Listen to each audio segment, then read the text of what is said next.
10 miles from the site of the Derek Chauvin trial. Police used tear gas and flashbangs in some places to disperse the crowd. The family of Daunte Wright say police shot and killed him yesterday afternoon, and police are saying that they learned of an outstanding warrant against Wright after they pulled him over. Jamie Yukis is...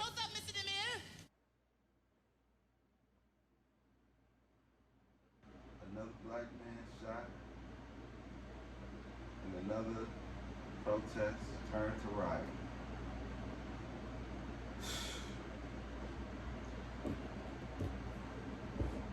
What's going on, folks?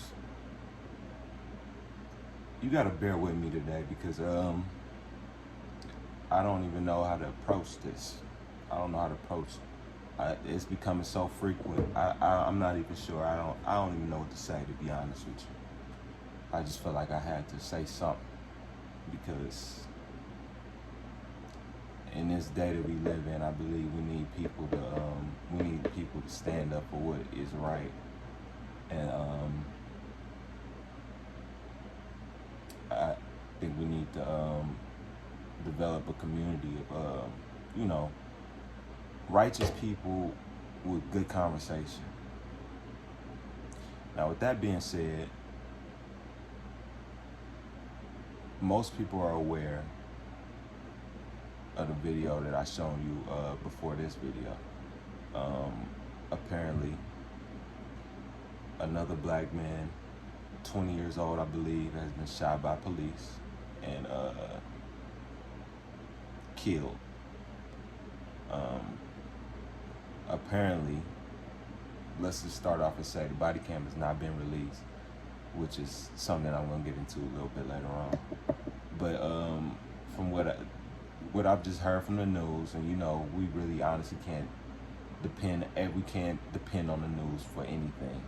I mean, it's a side of the story, and we get one side of the story from the news, and that's it. Because the news paints pictures, and the news spins things how they want it to spin. So we got to I'm gonna ease into this. I'm not gonna go hard and put the blame on anybody. I'm gonna say it from both angles. I'm gonna try and see it from both angles. Now, from what I was told in the police report, and that's with the news' report. I'm sorry, not the police report. News reporting is that this man was pulled over. He said that he got on the phone with his mom and he told her that he was being pulled over for,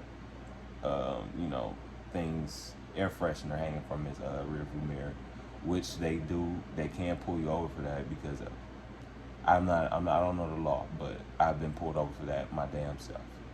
So it isn't something that sounds unbelievable to me.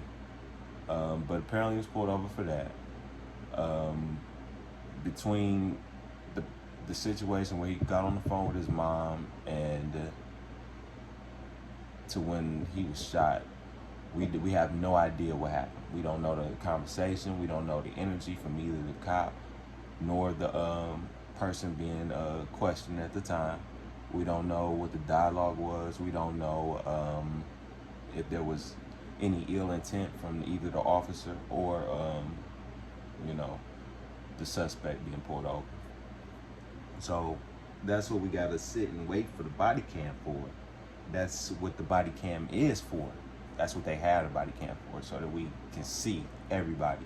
It's public knowledge that we all can see what really happened, and we can make our own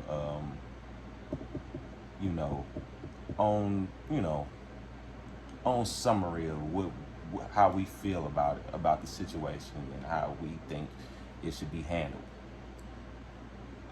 Now going forward, now me personally, I honestly don't think this.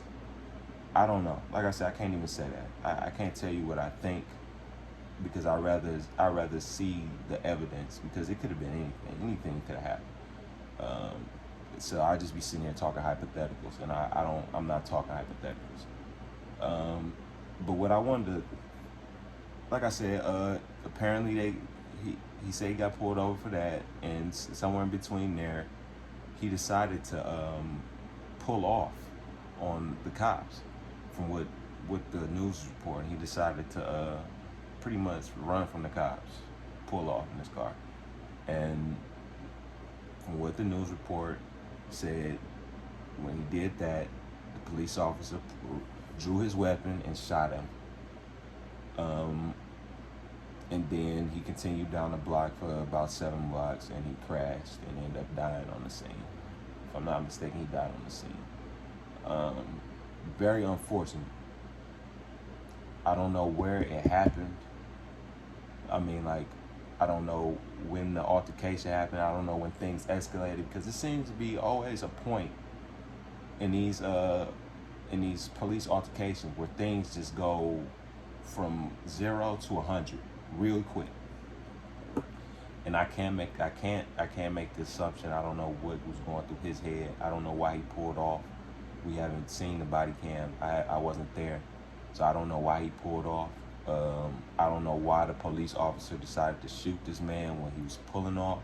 It seemed a little bit excessive to me, but like I said, I don't know the whole situation, and none of us know the whole situation, so we can't really do anything about it.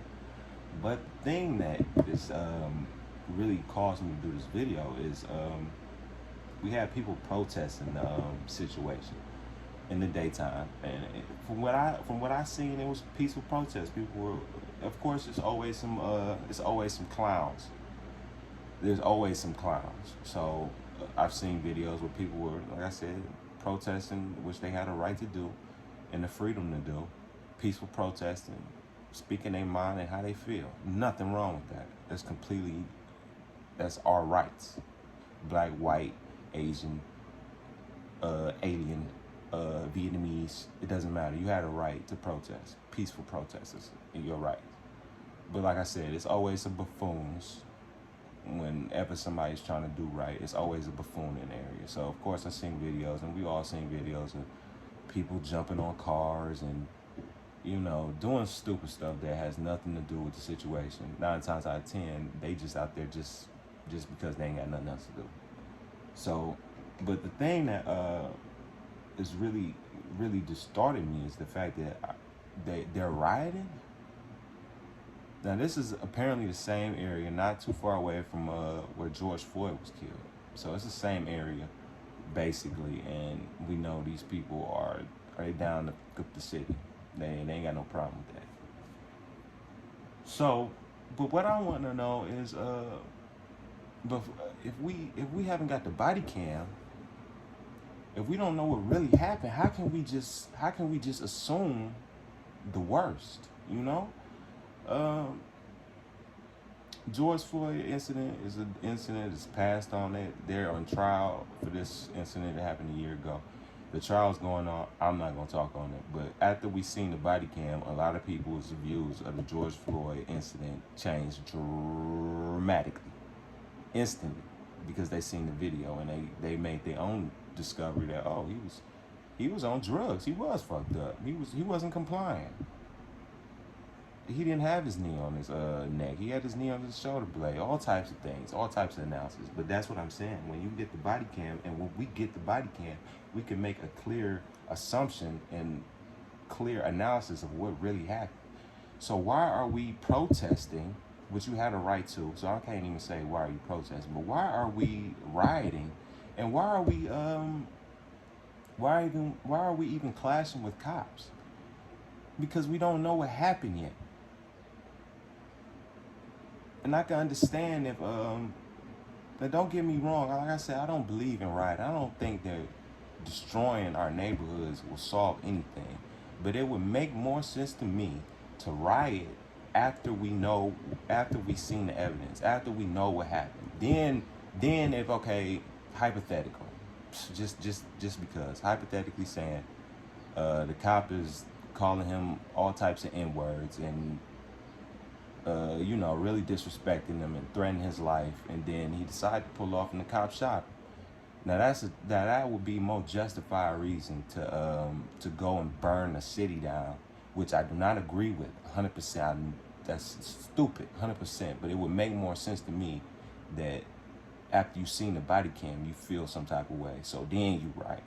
Not just start rioting just because a black man was killed at the hands of a cop. Because let's not get it confused. Sometimes we aren't in the right. Sometimes these people, black, white, Mexican, any people. Sometimes when these body cams come out, we discover, oh, this person was not. It wasn't nothing the cop could do. But that's all I really wanted to talk about today. You know, I mean, I just don't understand why there's people rioting and burning down the city or the suburbs or whatever, or looting or doing anything or causing havoc when we haven't even seen the body cam. Let's see the body cam first. That's all I'm asking. Why don't we just look at the body cam and then we can decide what's the next move to make? I don't know, man. I don't know. I don't think nobody deserves to die. You know. I don't know.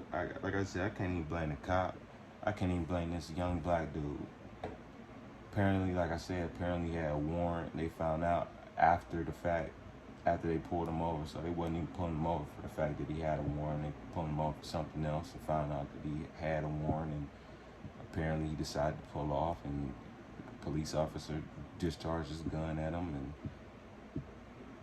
he got shot, and he kept driving 7 blocks and crashed into a car and ended up dying. But if we don't see the body cam, how can we just assume something?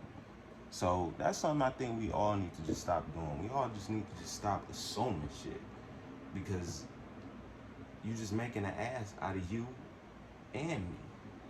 You know, assume. Ass, you, me.